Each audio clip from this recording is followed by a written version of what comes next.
Sa gitna ng Manila Bay, dahan-dahang naglalatag ng lambat ang 10 taong gulang na si June Ray.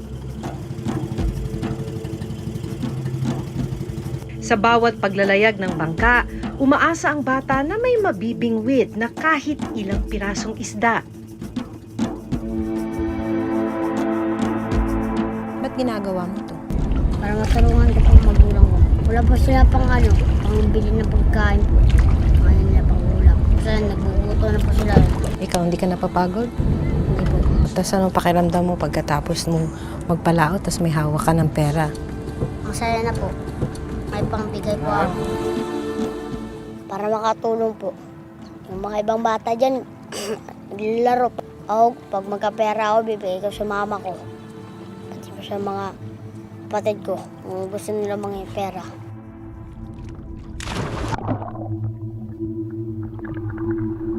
Pero sa kanyang pagbabanat ng buto sa laot,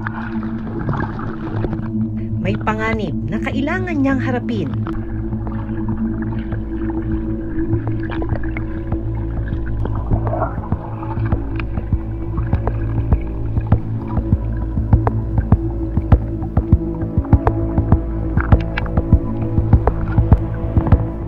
Ang pagsisid ni June Ray.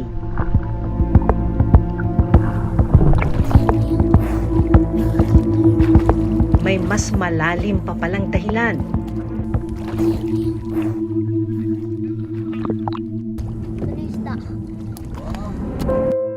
Pag makakaipon po ako, tutulungan ko po kuya para makalakad na siya, para masaya na po siya. Hanggang saan ang kaya niyang sisirin para malamnan ang kumakalam na tiyan.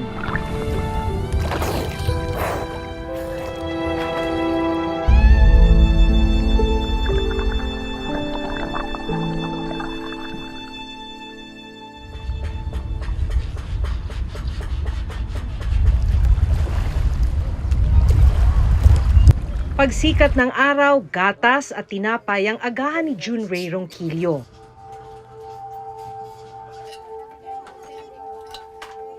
Hinihintay niyang maayos ng kapitbahay niyang si Bibet ang makina ng kanilang bangka na gagamitin sa paglaot. Ito lang naman kabulador lang ko gaayusin ko tsaka ito. Ang sira naman ito ay balbula na lumuag ba. Yan, konti na lang din naman, okay na siya. Ito, buhatin na natin. Kagabi di tayo nakalaot po. Ito, kakarga na namin ito. Dahil hindi nakapangisda ng 3 araw, kailangan na raw nilang lumaot para kumita. Buhat, kuya. Buhat ko trigo. Buhat, kalalay. Oop. Ito po yung ginagamit naming bangka. Tapos ito din yung lambat na pinapag-area po namin. Dito po pepisto sa likod.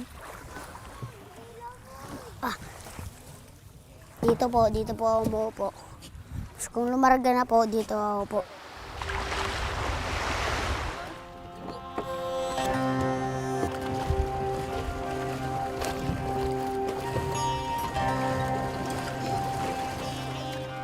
Para makatulong po. Yung mga ibang bata dyan, naglalaro pag bibigyan. Gusto nila mabigyan silang pera para ilaro lang nila. Ako, pag magkapera ako, bibigay ko sa mama ko. Pati po sa mga kapatid ko, kung gusto nila mga pera.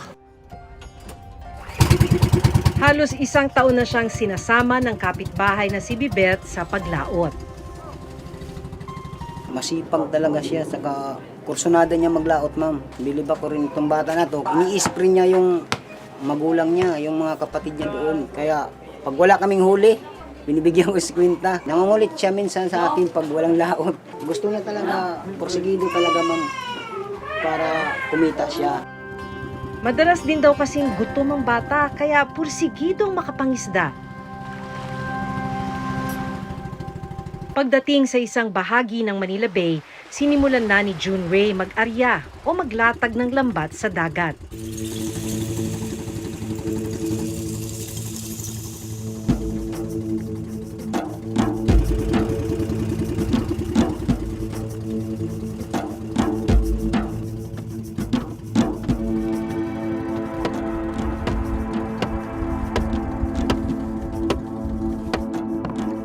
Ilang sandali pa, buong puwersa na itong hinila ng maliliit na kamay at braso ni Junrei.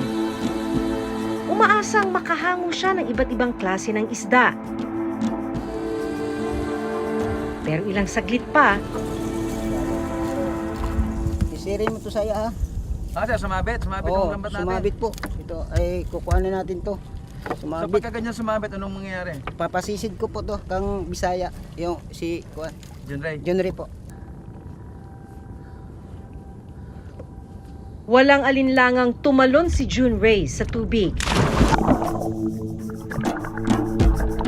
At sumisid para ayusin ang lambat.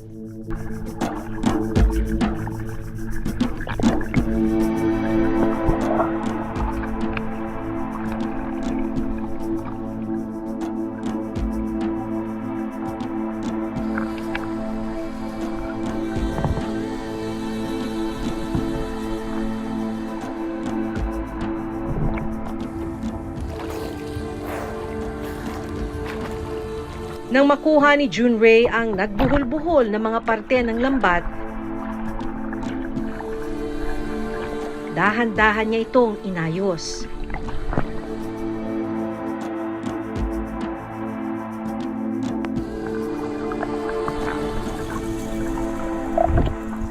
Sa pag-aaral, nakasugat na. Tapos magkasusugat ka naman, mabalik na naman. Ay, hindi natatapos yung paggaling ng sugat.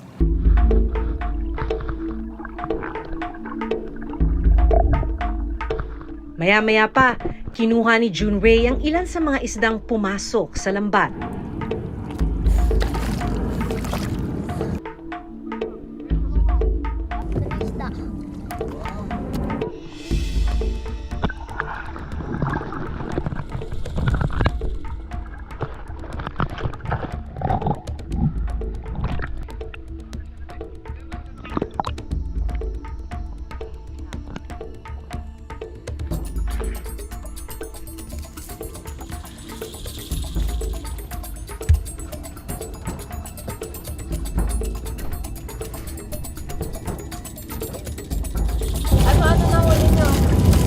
Kabasi, yung si Banak. Masaya ka. Oo, may huli na po kami. Alam ni Junrei na delikado ang paghahanap buhay sa dagat.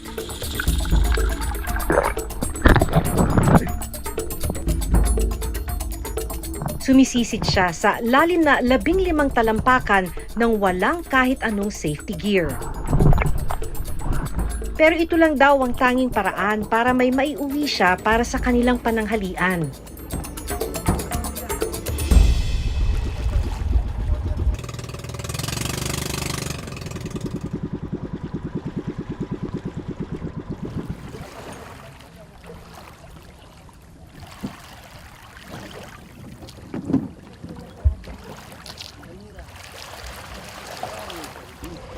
Wow, may pang-ulam na tayo.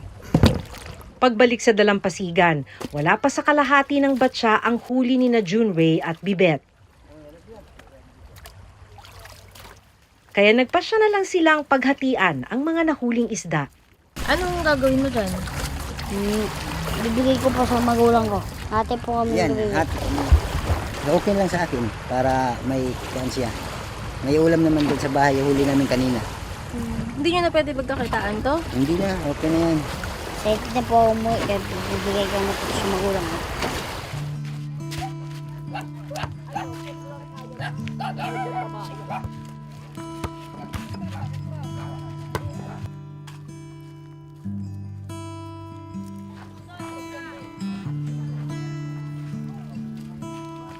Agad na pinili ni Junrei ang mga huli nilang isda para malinisan.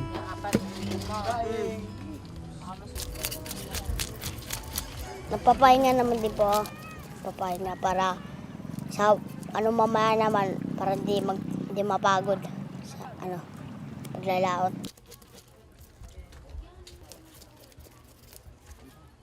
Sa kamay po, masakit. Sa ligwat, tapos sa kahatak. Nangangalip po kamay ko.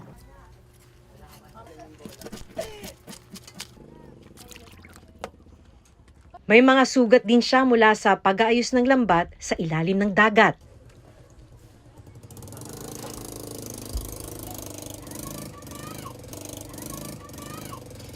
Bago umuwi sa kanilang bahay, inabutan ni Bibet ng 50 pesos ang bata. 1, 5, 10, 20, 30, 40, 50.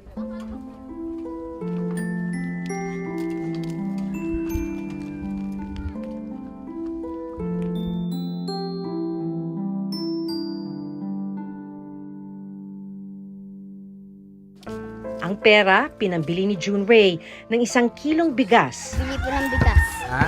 Bigas. at 3 pirasong tsokolate. Bili ha bigas. 1,404. Ano din ito, 5. Dito.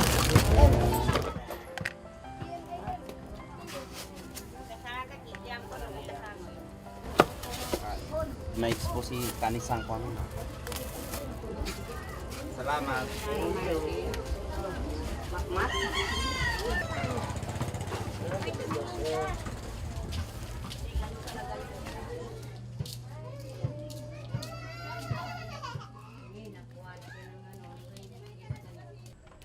Pagdating sa bahay, sinalubong si June Ray ng kanyang mga magulang.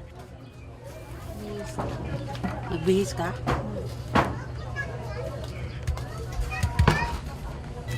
Mag-aalas 3 na ng hapon pero ngayon pa lang daw sila manananghalian.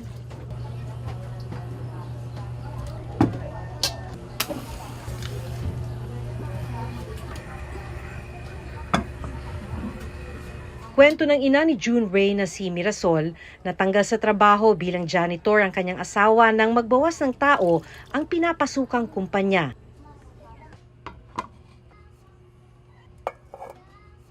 Habang sa pagbabalat ng bawang umaasa si Mirasol para dagdag pantustos sa pamilya.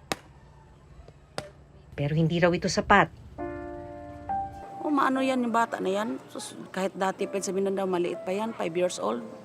Maano talaga siya, yung may mamasura yung mga kalakal. Kasama, para lang bigyan siya. Nag-alala ako ma'am, sobra, kahit ano nga, minsan napalo ko pa nga yan eh. Sabi ko lang, huwag kang ano doon kasi siyempre, ganito siyempre, malay mo, madisgrasya yung bangka, hindi mo masabi. Sabi niya, ma, hindi ako sama, ma, wala kang ulam. Sama na lang ako doon, at least may ulam, may isda ako dala. Nang maluto ang inuwing mga isda ni June Ray, pinagsaluhan na ito ng pamilya.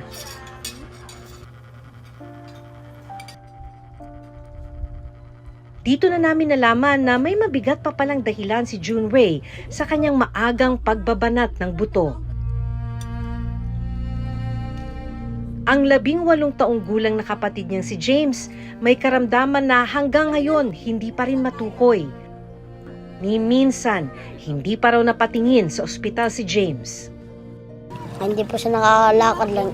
Sa loob lang po siya. Hindi po siya masaya, hindi po marunong magsasalita, hindi din marunong maglakad. Pag makakaipon po ako, tutulungan ko po kuya para makalakad na siya, para masaya na po siya. Para makasama din po siya sa laot, para makabili ng bigas, pati kung hindi ulam. Barko dong. Dami ibon dong. Sana dong, makalakad ka na dong. Para maalam na namin yung ano mo dong. Anong sakit mo.